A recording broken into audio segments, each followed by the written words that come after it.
O, parang si Rocky yan eh. Nagdudunong-dunungan, ba't siya raw makikipagdebate kay Carpio? Si Commodore Tariela, si retired Justice Antonio Carpio, si Batong Bakal na profesor sa UP, satsat ng O, satsat. nagpapanggap na magaling, hindi magaling. Rapid fire! Ayaw nila kasi makarinig ng totoo. Sino yun? Rapid Yan si fire! Marco. Alam po ba niyo kung bakit ginamit ko yung satsat? Hindi ko lang po alam kung ano ang pagkakaintindi po ng ating kasama ron. Pero yung satsat po, walang implication na masama yun. Kaya ko po ginamit yung salitang satsat. Kapag sila po'y nagsasalita, wala pong batayan eh. Halimbawa po, yung sinabi ni Justice Carpio, hindi na po kailangan ng coordinates para po i-delimit natin ang exclusive economic zone. Mali po yun eh. Magkakamali po, pati ang mga taong bayan maniniwala sa kanya sapagkat dati siyang magistrate ng Supreme Court. Mali po yun eh. Ang dami pong babanggain na artikulo ng UNCLOS pag pinilit niya yun. Pati po yung mga pasabi, regular na reminders po ng opisina ng UN Secretary General. Kaya ko po sinasabing satsat. Yun naman pong profesor sa UP. Ano pong pinagsasasabi niya? Nagsubmit na raw po ng mapa ang NAMRIA sa United Nations. Sat-sat din po yun, Mr. Chair. Kahit nga po ngayon dito, matutukoy natin, i-open lang natin ang website kung alam po nung professor ng UP na wala tayong sinasubmit na mapa. Alam po ba niyo kung ano pinapakitang mapa ng NAMRIA? Administrative map, Mr. Chair. Ang administrative map only shows the political subdivisions of our country, regions, mga probinsya. Hindi po yun yung mapa na hinihingi po para sa ganon magkaroon ng hakbangin para finally ma-drawing natin ang West Philippine Sea. Marami pong proseso yun eh. Maraming proseso yun.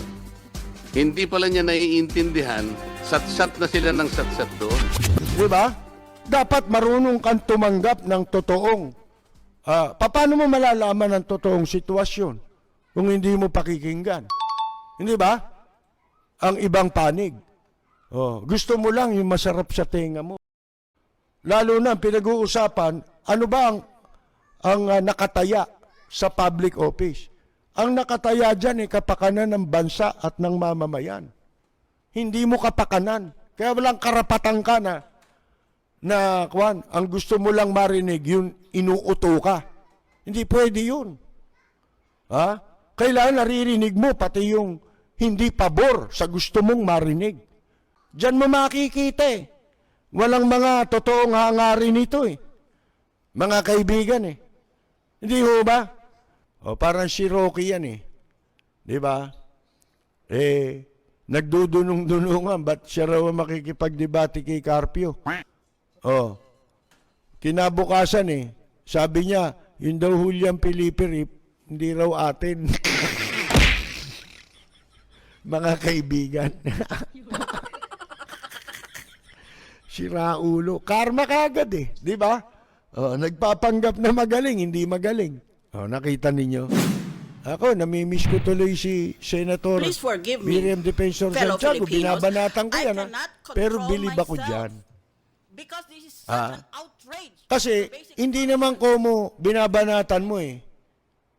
Kwan, galit ka na. Hindi. Sa totoo lang, mga kaibigan, hangarin tayo kay Miriam. Kailangan natin ng mga ganon. Hindi natin kailangan sa Senado, bobo. Ang kailangan natin dyan, bunganga, kamukha nila Miriam Santiago. Nagbubulgar, pati ng katarantaduan ng mga kasama niyang senador. Although, hindi ako sang-ayon sa lahat ng kanyang mga sinasabi at ginagawa, pero mas importante, mas paramount yung kanilang boses.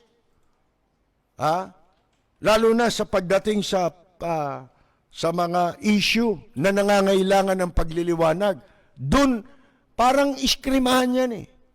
Pagka, sabi nga ni Kauding, pag nagpingkian yung bakal, sa bakal, katulad ng espada, pag nagpingkian yan, merong liwanag nakikislap dyan eh. Please forgive me, fellow Filipinos. I cannot control myself because this is such an outrage to the basic function of the Philippine Senate. You are asking us to investigate a matter that should never have passed first-year law in any reputable university in this country. You want to debate this with me? I will do so after I leave session floor. Mr. Chairman, I am finished with the constitutional issue. Please allow me just 5 more minutes to make this announcement. I am chair of the Senate Committee, as the chairperson noted, Committee on Constitutional Amendments, Revision of Laws and Codes. In effect, the Senate Committee on Revision of Laws.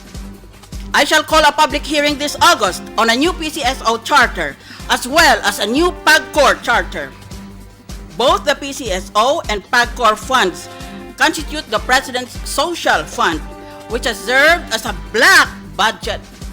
Itim na listahan ng tinatanggap na pera at ginagastos na pera ng ating gobyerno. Tinatawag na black budget, itim na budget.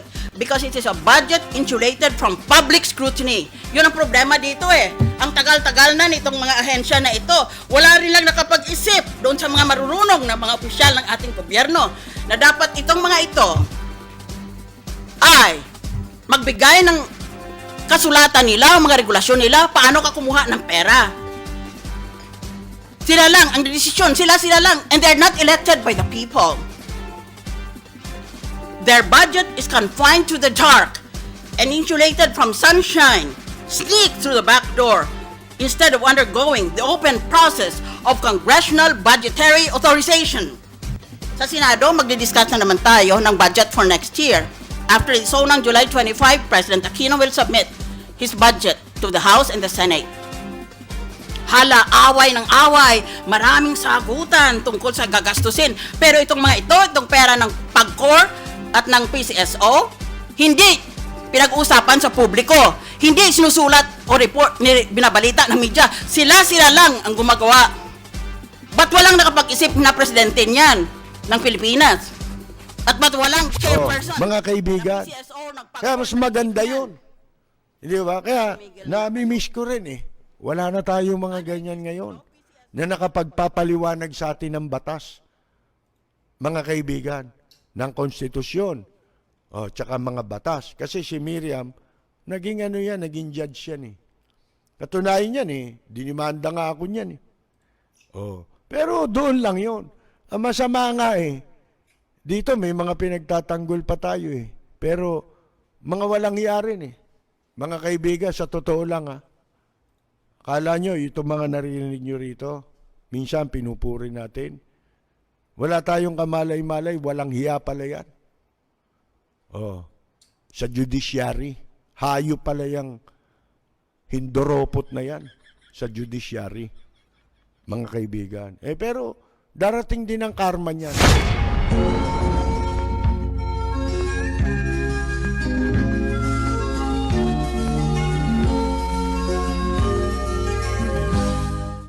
Magandang gabi, Manny Pacquiao.